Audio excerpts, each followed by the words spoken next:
Hey there. How are you, Niyama here? I haven't seen the red light come on yet, but I'm going to talk as though I have.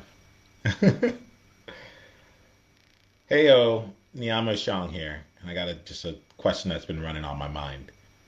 Whose job is it then? I just got done. Well, let's say this here. I I love being able to. Wow, it's just really interesting. I'm trying to see how I want to start this to be just to just get into what's really interesting. So I often find myself in a position where I am holding space for other people. In fact, a few weeks ago, I held an event called Racism 20 during COVID-19. And during that experience, we had a chance to go and share our experiences of racism, regardless of where you were out in the world. And it involved a lot of space holding and involved a lot of listening to people's stories, and also listening to people who were at various phases and various stages of their own journey to dealing with racism, to experiencing racism, and to like even just really being able to like acknowledge and seeing that it was how it played out in the world. And so I find myself involved in a lot of different conversations. Now, it's been really interesting. I made a video a few days ago that was called I'm an angry black man." And what's been really interesting is that since I made that video, it was very hard for me to say it on that during that video. But since I've said it, I've been free and I can talk about it. I will admit, I talk about the video as its own external thing. It's like I've made a video called "I'm an Angry Black Man" as opposed to I made a video expressing how I am an angry black man. There is a distinction. It's almost like this external thing versus me. But I've been feeling myself just feeling a lot more free, a lot more willing to have real conversations with people where I'm not holding things back, and a lot just in the conversation differently. And it happens like almost inevitably at some point in the conversation, either during it or sometime afterwards, someone will say something to me along the lines of, and it's not your job to have to educate them. It's not your responsibility to hold the space. You don't need to be doing this, you know? And it's come up often enough for me that last week I was on a call with some friends, and I actually ended up having like a stream of consciousness moment. I can't remember exactly what I said in response, but my general, if I capture the general essence, because this is how I feel, the general essence was this: if it's not my job, then who the hell's job is it? Who is going to make sure that when people are in this space of wanting to go deeper and really raising their hands and saying, "Hey, I want to know. I'm newer, or I'm a beginner, or this still feels a little bit dangerous, or I'm totally with it, and I've only been able to take my own exploration, but so far, and I'd love to go deeper." You know, like who's there to support them through that? I remember getting really emotional on this call, and it wasn't emotional of like tears, nor was it anger. It was just like I was just solid. I was like, well, who the hell's gonna do it? You see, for me, I am someone who has I kind of see myself as like in between, not in between, but I consider myself an outlier, right? The 2 to 3%. When I talk about outliers all the time, I've been talking about myself being a black man who's been consistently in that 2 to 3% demographic, the statistic, the outlier statistic of somehow in most things I do, I am the one of the only or one of the few. This random statistic of 2 to 3% that continues to be persistent throughout. And as such, I know a lot. Like my circles, my communities, my networks, and my friends are predominantly white. And so I hear often from people that like, I finally can have this conversation. There's no one else in my world that I can really have this conversation with. There's no one else in my world that will be able to that like is willing to stay in conversation with me. There's no one else in my world where I can be this honest, this open, and have this space to figure out like what it is that I feel, and also be able to not just understand your experience, but actually be able to feel it, such that I can figure out how I can make how I can move forward and how I can actually make an impact and a difference. So for me, I feel I'm a bit flabbergasted. I was gonna say I'm conflicted and all that because I think that was gonna help like lower the edge, but I think I'm a bit flabbergasted. I'm like, well, then whose job is it? Like, I personally don't have the like 3+ years for you to figure it out on your own. I don't have like I'm like I need you to come on board as quickly as possible. I need you to be able to go through under like and get it as quickly as possible. And it might happen like it might be go off and watch some movies or go read some reports and such. But there's also the space of like let's actually have a conversation. Let's actually have that conversation. And so I'm really interested. I'm really really interested in any of your thoughts around this. Like this, I'm making a commitment to myself. I'm going to do my best to only hit record or only hit live when there's something that I feel that's at risk for me right now. I'm in my grander practice right now is just to consistently be in riskier and riskier situations so that I can, really learn and build that into my nervous system to move forward. This feels risky for me because it feels like I hear it from everyone. It doesn't matter what the skin color is of someone, what someone's race is. It's just like I hear it. It's like it's not your job, it's not your responsibility. And I'm like, but in doing that, are you because okay, this goes along with it here. I'm unpacking it in real time. Uh, my thing is I'll go and I'll talk like since I hear it from so many people, I'm like, okay, so then is it your responsibility? Like if I'm saying I'm down for this conversation, I'm here to help people move through it. And at the same time, it's not my responsibility, not my job. So my natural inclination is then to ask like, oh, okay, so you got this then. And they're like, no, if they're just coming to the table, if they're not here yet, screw them. And then that to me feels that's what made me get on this video because I've been trying to reconcile that feeling where it's like, hold on, wait. You're just telling me that like there's someone here who's actively interested in like supporting me and understanding my plight and understanding how life is for me such that they can go off, and these people typically are white people who in my mind are outside of the systemic oppression system in terms of being oppressed and actually have the ability to make changes, do things about it. And rather than helping them get up to speed, we're actually putting our hands back and saying, like, go off and educate yourself. Um, there's a bit of this here that I'll say is a bit simplified. I'm okay with that. I just really want to get into the conversation around this. I'm really curious about like what's happening. What am I missing? You know, and I think part of it for me is that like when I hear this, I hear someone say, "What can I do now?" Or like, "I want to know more and I want to understand more." Right? And I think a part of me is like I hear them say that, uh, and I hear like I hear it on three different levels. One of them is like I hear like I'm your friend and I want to make sure I understand what's going on for you. I want you to know that like I don't know if I can do anything, but I got your back. So I hear it on that level, right? I also hear it on the level of like I want to go and do something. Like I'm angry or I'm excited to do something. I'm riled up. Like this isn't right. I'm going to go out and do something about it. What can I do, right? And this like the problem. I think part of this also comes with like we have allies and we have what it means to be an ally and how we talk about being an ally. And typically, from all the experiences that I've had around allies, it's like you look to the people who are being oppressed, the people who are actually being inflicted upon, and you look to them for their leadership and you help them the way that they're asking to be helped. So then that becomes really confusing to me again because it's like, wait, the training says as an ally you're supposed to go about doing it this way and not trying to just take on it and saying I know what the answers are. And then at the same time, it's hard to actually find someone who might tell you what that answer is completely. And then I'm gonna add two more. There's two more on this one, right? The third one might be,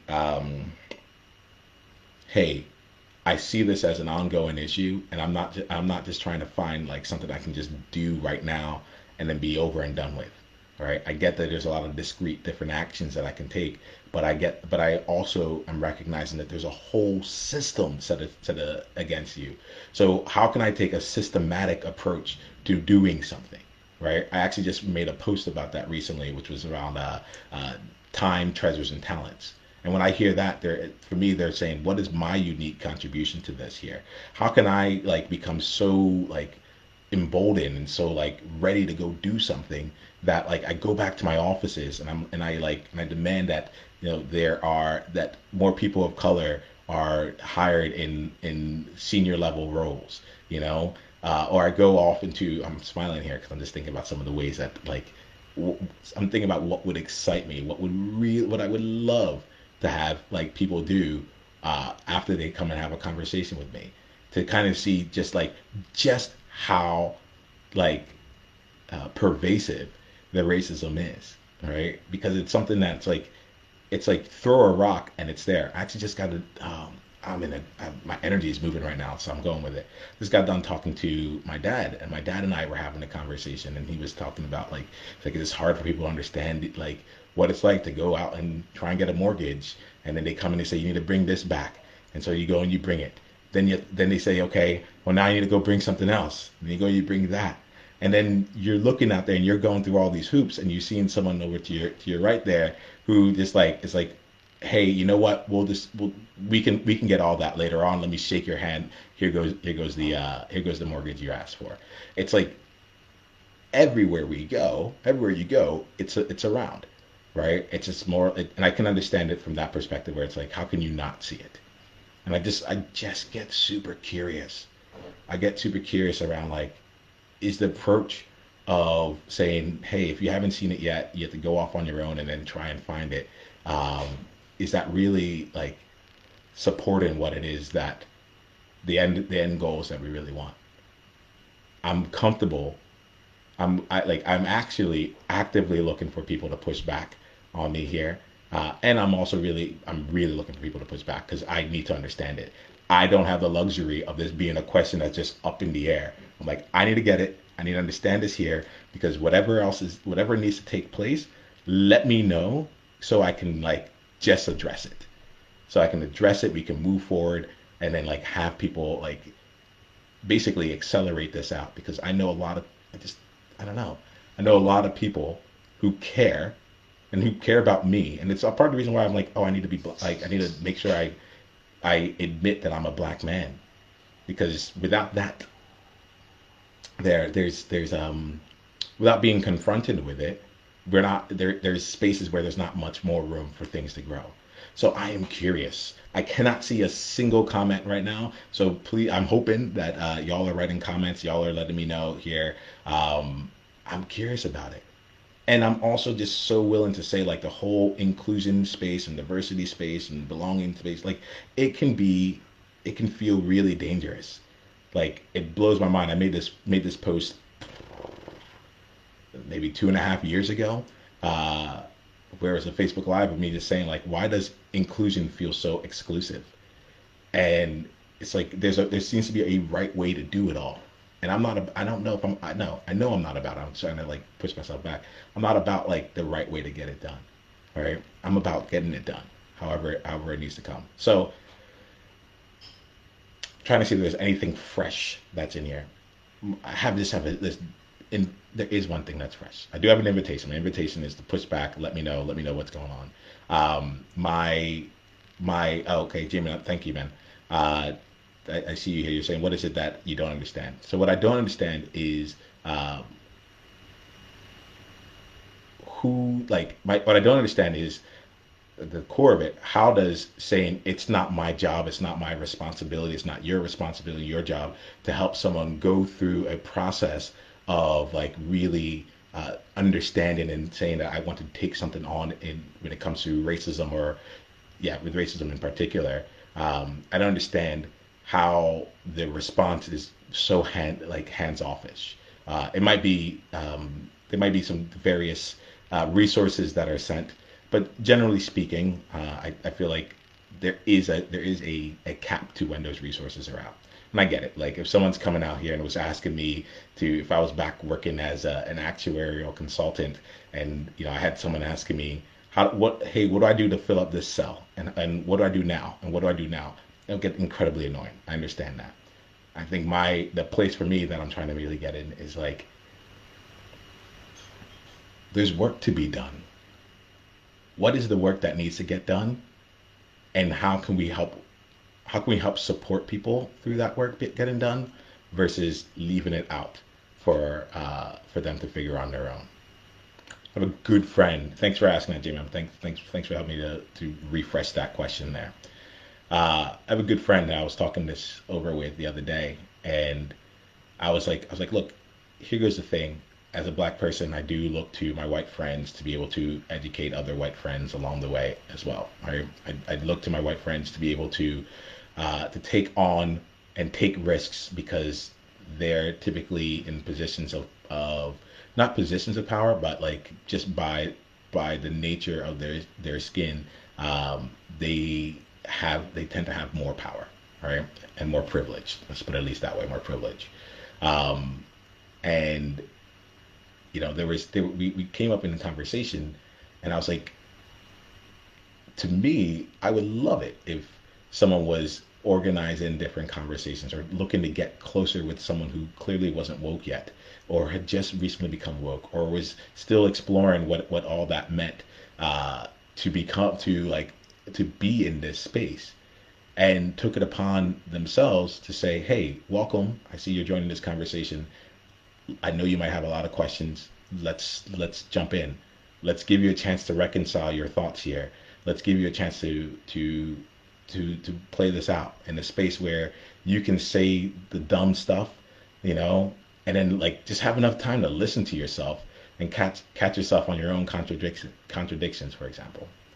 Well, I'm really proud of this person in particular because she like we left the conversation, and it was like I didn't think anything. I expressed myself because I was in that state of confusion, and then she made a post on Facebook and she reached out and she said like, hey, there's like for people in my world. If you're a white person that's feeling this way, if you're a conservative that no longer like feels it's like that feels like you're questioning your conservative stances right now because of that's going on, and she just opened the door for people who might be closer to her or people who might be able to engage in a conversation more with her to have that conversation with her.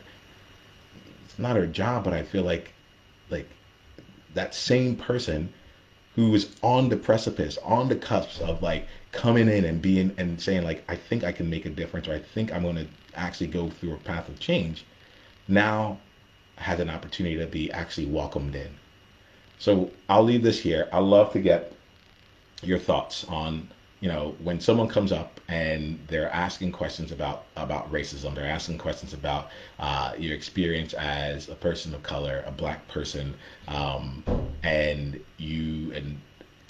they're asking for like how they can get involved or what they can do or whatever it is. If your response is typically, well, it's not my job or it's not that person's job to like educate you, my question is, whose job is it? Who will help this person? And what is the help that that person needs?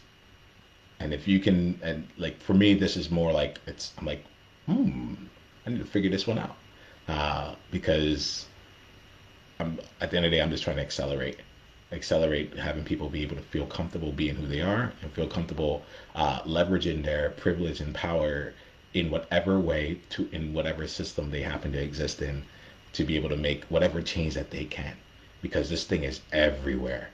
This thing is everywhere.